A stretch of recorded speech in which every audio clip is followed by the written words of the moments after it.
इसलिए नहीं छोड़ा, 2009 में उसकी दुकान बंद की, फिर 2014 में की, फिर 2017 में की, फिर मेयर के चुनाव में की, फिर 2022 में की, और अब इस मेयर के चुनाव में करने वाले हैं घोषणा की। और मुझे तो कई बार हंसी आने लगी है।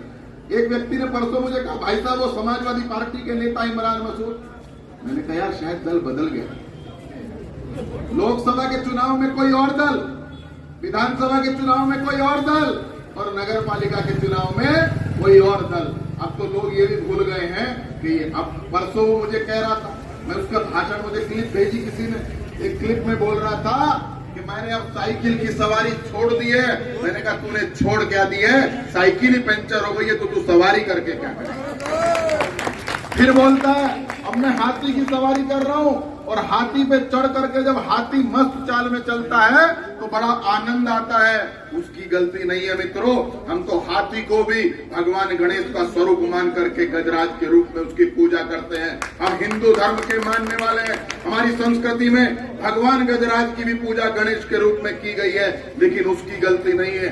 उसको वास्तव में हाथी के ऊपर बैठ करके मजा आता होगा, इसलिए आता होगा। मैं तो कुछ नहीं कह सकता और मंच से बोल भी नहीं सकता। मेरे जाने के बाद आदरणीय पंडित सुरेंद्र शर्मा जी बैठे हैं, गंगोह खानदान का इतिहास क्या था ये पूछ लेना, उसकी गलती नहीं है, वो यही करते थे, बस थोड़ा हाथी का साइज बड़ा हो गया है, इसलिए उनको बैठने में मजा आ रहा है। सच्चाई है, पूछ लेना क्या करते थे, फिर पता लग जाएगा। तो वो क्यों परेशान है, वो पहली बार परेशान है, लोगों के सामने कह रहा है।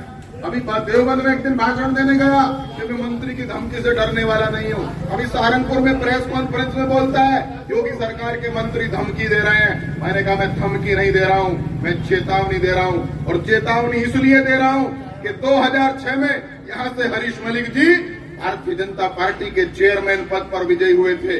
देवबंद में भाई वीर सिंह सैनी भारतीय जनता पार्टी के प्रत्याशी के रूप में विजयी हुए थे। समाजवादी पार्टी की सरकार थी, इन्हीं के अब्बा उस सरकार को चलाते थे, और इन्हीं के अब्बा के आदेश पर सहारनपुर के जिलाधिकारी ने अपने दोनों एडीएम को भेजकर हमारे जीते हुए प्रत्याशियों का सर्टिफिकेट बदलवा करके जबरदस्ती समाजवादी पार्टी को दिलवाया था। मैंने उसको चेतावनी देते हुए इतना ही कहा था, मैंने कहा मित्रों ये अब तेरे अब्बा की सरकार नहीं है, ये बाबा की सरकार है। यदि गुंडा जब वहां काउंटिंग में आओगे तो गुंडागर्दी का कुर्ता और अचकन अपने घर खूंटी